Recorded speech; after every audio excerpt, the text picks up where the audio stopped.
այդ սա խոսակցությունները, ասես ասենք, թոս փչելու,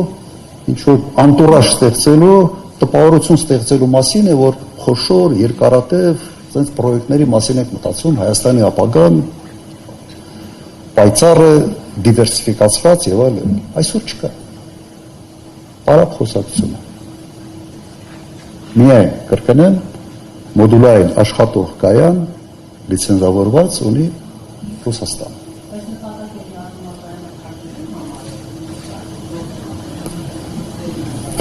Ենթադրում եմ, որ այո, սա է նպատակը, Թուրքիան երկար տարիներ, նաև իմ նախագահության ժամանակ միշտ այդ թեման օրակարգում պահում էր, ատոմակայանի փակման թեման։ Եվ չեմ բացառում, որ սա նաև հերթական այսպես պահանջի կատարմանը ուղղված քայլ է կամ ցուցադրելու, որ մենք ինչ-որ բան անում ենք այդ ուղղությամբ։